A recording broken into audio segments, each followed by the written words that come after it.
Meron ding hidwaan. Nakikita nyo tong dalawa na to, kilala nyo ba? Tanong ko sa inyo, sino nakakakilala sa dalawang to?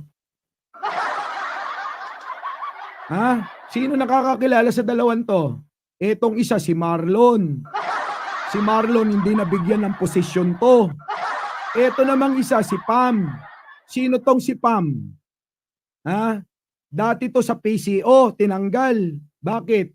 Bata ni Vic Rodriguez to. Ha, mga kababayan ha? Bata ni Vic Rodriguez yan.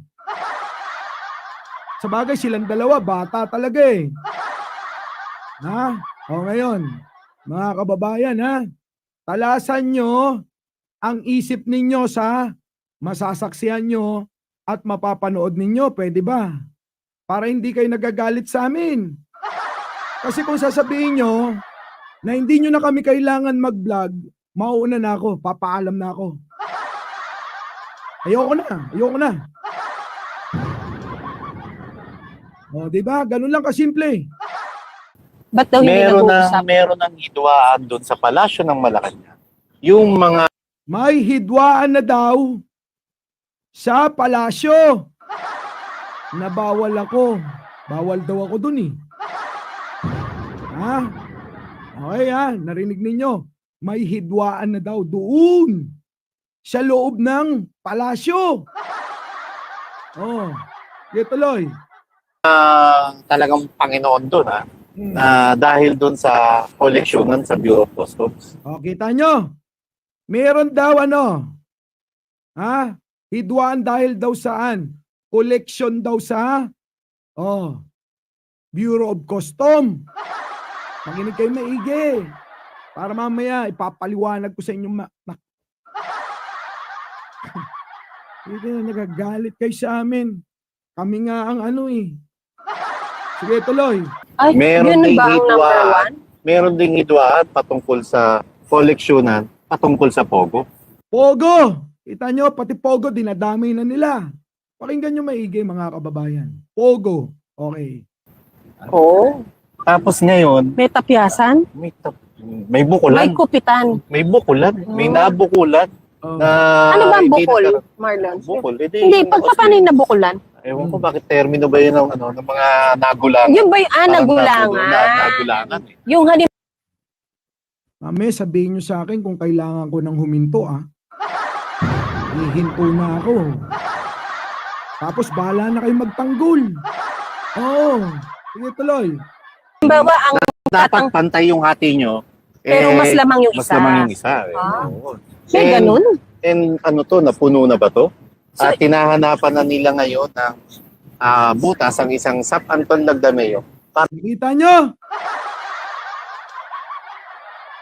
Nabanggit sino? Si Lagdameo. Sige, tuloy. Para tuluyan na itong umalis. Dahil si Sap Anton Lagdameo ba ang nambubukol? Meaning siya ang nanlalamang? O dahil balakid si Sap Anton Lagdameo, dahil ang balita, di umano, kasali rin ito sa ilang hatian. Di umano Sap Anton. Ano, mga kababayan? Ngayon, mga kababayan, plano ng mga Duterte to. Tandaan nyo yan.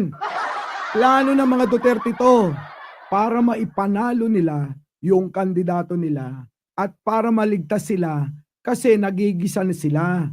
Lumabas na yung mga katotohanan, nagsalita na si Garma. Mga kababayan kasi, sabi ko sa inyo, politika to eh. At alam ko naman, pagka tinanggal nila ang isang Anton Lagdameo, baka maging isang Vic Rodriguez din ito. At Sige nga. Pag si Anton Lagdameo ay tuluyang umalis, magsasalita ng mga kasinungalingan, sige nga, sisiraan si Presidente, si First Lady, pagtatanggol ninyo, hindi kayo mga hinayupa kayo. Sino magtatanggol kay Presidente, First Lady dito sa social media? Sige nga. Narinig ninyo? Unawain nyo maigi Unawain nyo maigi kasi plano nila na gawin gamitin si Sap Lagdameo para pabagsakin si Pangulong Bongbong Marcos. Boses. Ay, nako. Ha? Oh. Pasok. Lahat ito, mga kababayan, nakaplano na. Planado na ng kampo ng mga Duterte kung paano siraan si Pangulong Bongbong Marcos. Sana maintindihan nyo. Hindi, Maxi, hindi. Ayoko sana mag-vlog kasi nga. Ay, nako. Ayoko sana mag-live ngayon eh. Oh, sige, tuloy. O, tignan mo to si Edna G. Kus, ano ba? Saan ka ba humuhugot? Unawain mo itong pinapakita. Anong naglabas? Hinahadlangan nga namin eh. Maaga pa lang, inaagapan na namin eh. Diba? Maaga pa lang, hindi pa nilalabas ng mga Duterte group, inaagapan na namin eh. Pero kayo imbis na kayo sumuporta sa amin, hindi. Kayo mismo nagpapahina ng loob namin. Diba? Kayo mismo nagpapahina ng loob namin. Kami, maaga pa lang inaagapan na namin. Diba? Inaagapan na namin na hindi magtagumpay ang plano ng mga Duterte. Kaya nga wala na nga akong boses eh. Kakainis eh. Oh. Ha? Kala ko good vibes lang tayo ngayon eh. Diba? Yan ang sinasabi ko. O sige, panoorin nyo ha. Intindi nyo maigi. Dito muna tayo sa umpisa ulit. Mahaba ito. Ba't daw hindi nag-uusap? Meron ng hidwaan doon sa palasyo ng Malacanang. Yung mga talagang Panginoon doon na dahil doon sa koleksyonan sa Bureau of Customs. Ay, yun ba ang number one? Meron ding hidwaan patungkol sa koleksyonan, patungkol sa Pogo. Oo. Tapos ngayon, ginagamit nila, koleksyon daw, kickback sa custom, koleksyon daw sa Pogo. Si Pangulong Bongbong Marcos nga ang nagpasara ng Pogo. Diba? Oh, tuloy. May tapyasan? May bukulan. May kupitan. May bukulan. May nabukulan. Na Ano ba ang bukol, Marlon? Bukol. Hindi, paano yung nabukulan? Ewan ko bakit termino ba yun ng mga nagulangan. Yung ba yung nagulangan? Nagulangan eh. Yung halimbawa, ang na dapat pantay yung hati nyo. pero mas lamang yung isa. Mas lamang yung isa. Oo. May ganun? And napuno na ba to? Tinahanapan na nila ngayon ng Napuno na daw ba? Napuno na daw ba si Lagdameo? Kita nyo mga kababayan, itong dalawa na ito, grupo ng mga Duterte to, mga kababayan. Grupo ng mga Duterte to. Oo. Ha? Grupo ng mga Duterte yan. Ang gagawin nila ganito, sisirain na nila, palalabasin nila, na meron talaga, i-establish nila na merong korupsyon na nangyayari. Oh, may korupsyon. Tapos ang gagawin nilang bida si Lagdameo. Gagamitin nila si Lagdameo para sirain si Pangulo at saka si First Lady. Yan ang sinasabi ko. Masyado kayong kaagad nagwawala. Masyado kayo kaagad nagpapaniwala sa mga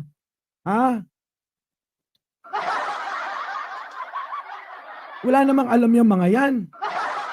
Oh, sige tuloy. Butas ang isang Sap Anton Lagdameo para tuluyan na itong umalis. Dahil si Sap Anton Lagdameo ba ang nambubukol? Meaning siya ang nanlalamang? O dahil balakid si Sap Anton Lagdameo, dahil Kita nyo mga kababayan? Diba? Ayan na. Oh. Sige tuloy. ang balita, di umano, kasali rin ito sa ilang hatian, di umano. Oh.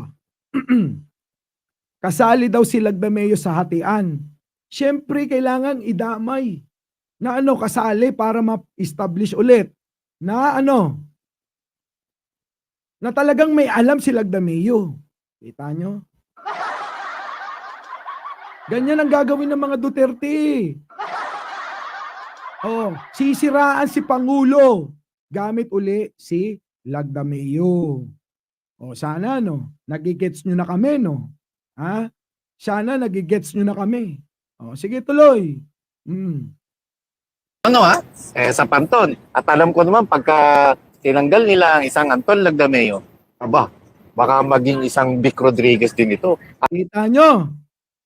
Minamind condition na nila ang mga tao sa mga mangyayari. Anong gagawin natin ngayon? Sige nga. Anong gagawin natin? Mag-aalab Vic Rodriguez daw. Paano na?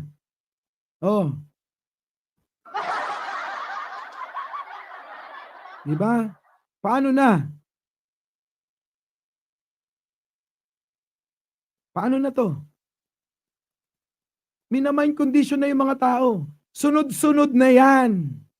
Sunod-sunod na nilang gagawin yan gamit si Lagdameo para sirain na si Pangulo. Hindi nyo pa rin maisip? Hindi nyo pa rin maisip? Anak ng pating na yan. Ay. Hindi nyo pa rin maisip? Sige, tuloy natin. Alamang? O dahil balakid si Sap Anton Lagdameo, dahil ang balita, di umano, kasali rin ito sa ilang hatian, di umano sa Panton. At alam ko naman, pagka tinanggal nila ang isang Anton Lagdameo, baka maging isang Vic Rodriguez din ito. At baka marami rin itong maikwento. But then for me,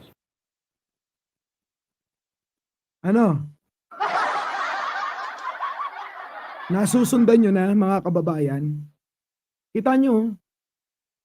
Mindset ba? Mindset.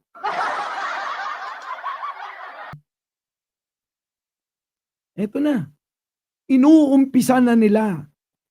Kasi mga kababayan, hindi lahat kailangan sabihin sa inyo agad eh. Kasi mabubuking tayo ng kalaban eh. Mabubuking tayo ng kalaban. Ayaw nyo kasing magtiwala sa akin eh. Diba? Ayaw nyo magtiwala. Pakiramdam ninyo, pag inaway ang kaibigan, kaaway na rin yung mga nang-aaway. Putik na yan, mga kababayan. Kailan ba tayo? Kailan ba tayo matututo? At kailan tayo matututong tumingin sa mga pinapanood natin? Kailan? Hanggang kailan? Nakakapagod na magpaliwanag. Sinabi na sa inyo, minsan hindi natin ipapahamak ang Pangulo. Ngayon, anong gagawin natin pag etong si Lagdameo, mga kababayan, ay tumuloy sa mga plano nila? Kaya nga tayo, mga kababayan, nagsasalita na para magulo na yung mga plano nila eh. Nagsasalita na tayo, binubulabog na namin sila. Kasi may mga plano silang masama kay Presidente. Tapos kami yung pagbibintangan ninyo. Gago. Alam niyo, mga kababayan, sa laban na ito, hindi lahat sa bunganga lang. Itong laban natin para maitawid ni Pangulo ang kanyang termino, kailangan gamitan natin ng utak. Utak! Pinapaniwalaan nyo yung mga bobo. Kita nyo? Diba? Pinapaniwalaan nyo yung sinasabi lang, loyalista ako. Puta, pinapaniwalaan nyo na yun. Dahil sinabi niyang loyalista. Kailangan sa kanya na kayo makinig. Putik na yun. Sakit sa ulo. Ba't daw hindi nag-uusap? Meron ng hidwaan doon sa palasyo ng Malacanang. Yung mga talagang Panginoon doon, na dahil doon sa koleksyonan sa Bureau of Customs. Ay, Meron yun ding ba ang number hidwaan. one? Meron ding hidwaan patungkol sa koleksyonan, patungkol sa Pogo. Oo. Tapos ngayon, May tapyasan? may May bukulan. kupitan. May bukulan. May nabukulan. Na Ano ba ang hindi bukol, nagkaroon- Marlon? Bukol. Hindi, paano yung nabukulan? Ewan ko bakit termino ba yun ng mga nagulangan. Yung ba yung Parang nagulangan? Nagulangan. Yung halimbawa, ang Na dapat pantay yung hati nyo. Ulitin ko lang po mga kababayan, mga boss, mga mare at pare. Itong dalawa na ito ay kasapi sa kampo ni Duterte. Dati po itong mga ito nakasama natin nung eleksyon. Yung babae po, si Pam, ay tinanggal sa PCO dahil bata yan ni Vic Rodriguez. Sa bagay silang dalawa naman. Yung lalaki hindi naman nabigyan ng ng posisyon. Kaya bitter yan. Okay? Sige, tuloy. pero mas lamang yung isa. Mas lamang yung isa. Ah. Oo. May ganun? And ano to, napuno na ba to? So- At tinahanapan na nila ngayon ng butas ang isang Sap Anton Lagdameo para tuluyan. Ito si Marlon, ito si Pam, Tina B. Ito yung lalaki, tuloy-tuloy na to naninira mula nang nawala si Vic Rodriguez. Si Marlon, ito si Pam. Minsan na nating na-topic dito to na nasunog ito sa fake news nila, mga kababayan. Sa sobrang fake news ng mga ito, nasunog. Sunog tong mga ito. Kaya pakinggan ninyo, i-analisa ninyo yung gusto nilang i-deliver sa mga tao. Malaking iskandalo kasi ito mga kababayan. Malaking iskandalo, isasama nila si Presidente, isasama nila si First Lady. Paparatangan nila ng kung ano-ano. Yan ang mangyayari. Gamit nila si Lagdameo. Tandaan nyo yan. Yan na itong umalis. Dahil si Sap Anton Lagdameo ba ang nambubukol? Meaning siya ang nanlalamang? O dahil balakid si Sap Anton Lagdameo, dahil ang balita, di umano, kasali rin ito sa ilang hatian. Di umano Sap Anton. At alam ko naman pagka Siyempre gagawin nila, kailangan kasali ka. Kasali sa hatian, sa korupsyon, si Lagdameo. Iyon naman totoong korap talaga. Totoong korap naman talaga. Ayan yan na yung mga bali-balita. Mga kasama, mga boss, mga amo, mga mare at pare. Di ba? Paring Sally, paano natin poprotektan si PBBM kung kami mismo na humaharap sa social media ay inaakusan nyo ng kung ano-ano. Di ba? Sige, tuloy. tinanggal nila ang isang Anton Lagdameo, aba, baka maging isang Vic Rodriguez din ito. At baka marami rin itong maikwento. But then for me, Kita nyo na. Mind conditioning na mga kababayan. Mind conditioning na. Para Para itanim sa isip nila ng mga tao. Para gusto nila nang itanim. Ay, hindi pa yung matatapos. Maraming maglalabasan yan. Oo, marami sila niyan. Sunod-sunod na yan. Gusto nilang palabasin. Yun ang gusto nilang palabasin. May kredibilidad yan si Lagdameo. Kasi, kasama yan sa pangungurap. Kaya pag nagsalita, si Lagdameo dapat nating paniwalaan. it's his last hurrah. And I believe this is karma serving him and this is good karma. Kunyari lang yan, sasabihin karma ni Lagdameo dahil gagamitin na naman si Kati Binag. Tandaan nyo to. Masyado itong mga kababayan. Masyado itong malalim. Ito yung sinasabi ko sa inyong malalim. Hindi kayang abutin ng iba nating mga kasama kung ano yung totoo rito. Hindi nila kayang abutin. Kaya hindi natin masisisi, mga kababayan, di ba? Hindi natin sila masisisi kung ano yung mga opinion nila. Pero, mga kababayan, pag-isipan nyo maigi. Konting lawak ng utak, ng isip.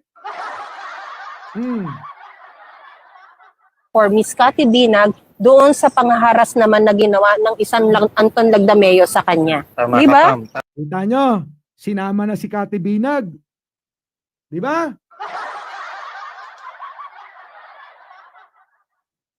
So susunod yan, patutunayan na yan. Sasabihin, talagang lahat na yan, ibabato, sabay-sabay. Adik talaga, kami mismo, nagdodroga. Pwede niya na sabihin yung lahat eh. Mga kababayan eh. Pwede niya na sabihin yung lahat. Nagnanakaw kami. Di ba? Assistant ako ng presidente. Kaya alam ko yan. Tama ka, Pam. Pero minsan, Pam, pagkalasura mo na, Hmm. so ito na yung huling baraha mo. Ito na. Sabi ka na ng totoo. Kaysa pagtakpan mo pa yung katotohanan. Kay Special Assistant to the President, Anton Lagdameo. Naku, Kita nyo? Last na baraha mo na daw yan, Anton Lagdameo. Kita nyo? Kaysa pagtakpan mo pa si Pangulong Bongbong Marcos at si First Lady. Kita nyo? Di ba? Alam natin, scripted to. Alam natin, ilalabas nila lahat ng kasinungalingan kasi desperado na sila.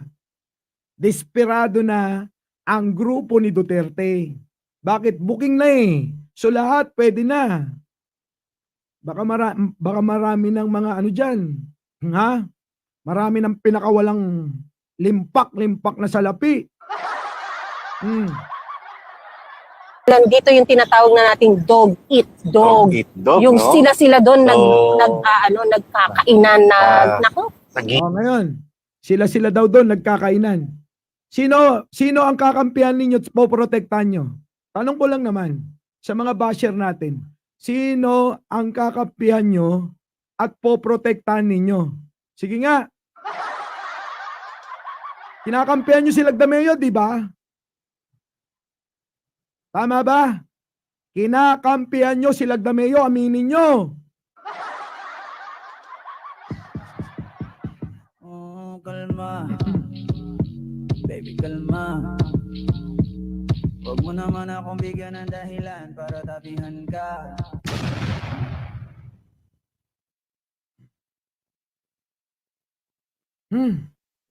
Sige, tuloy.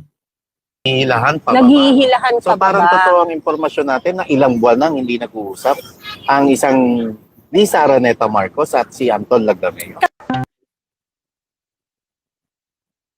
Kita nyo, ilang buwan na daw na hindi nag-uusap ang First Lady at si Anton Lagdameo. Totoo naman yun. Totoo yun, mga kababayan. Hindi na nag-uusap. I believe this is karma serving him and this is good karma for Miss Cathy Binag doon sa panghaharas naman na ginawa ng isang Anton Lagdameo sa kanya. Tama Di ka, ba? Pam. Tama ka, Pam. Pero minsan, Pam, pagkalasura mo na, Hmm. so ito na yung huling baraha mo. Ito na. Sabi ka na ng totoo. Kaysa pagtakpan mo pa yung katotohanan. Kay Special Assistant to the President, Anton Lagdameo. Naku, Marlon, dito yung tinatawag na nating dog eat dog. Eat dog, Yung no? sila doon So, nagkakainan na nako. Naghihilahan pa ba? Naghihilahan So pa ba? parang totoo ang impormasyon natin na ilang buwan nang hindi nag-uusap ang isang Lisa Araneta Marcos at si Anton Lagdameo.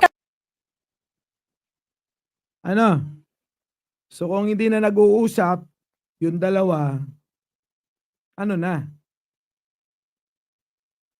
So close pa rin sila, ganun. Close pa rin sila, hindi sila nag-uusap, pero close pa rin sila, ganun.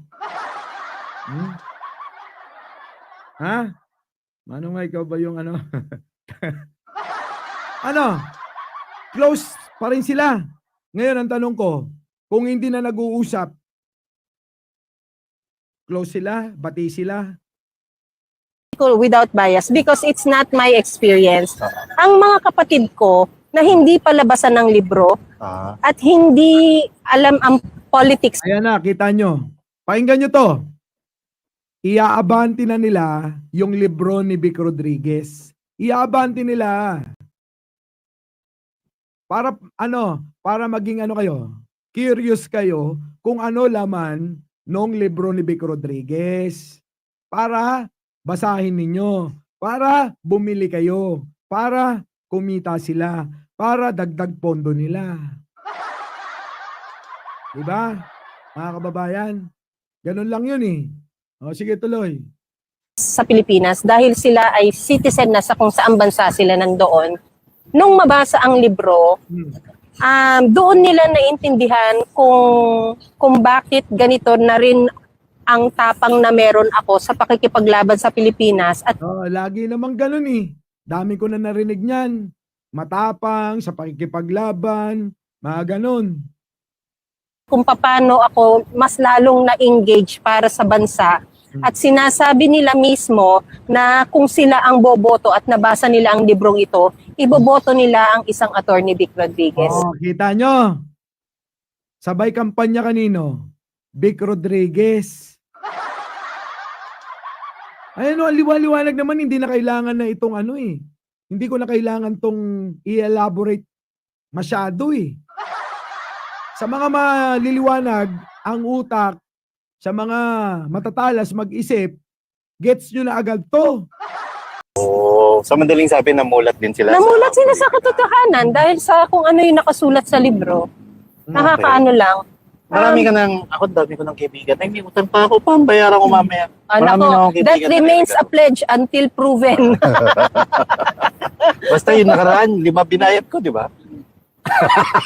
Marlo, loko-loko ka. Mag-uumpisa na sila na ano, babanatan si Pangulo. Kaya nga si Marlica may naglilinis na ng pangalan niya eh. Kung hindi nyo nakahalata si Marlica lang nililinis na yung pangalan. Pansinin ninyo. Our beloved Boss Mike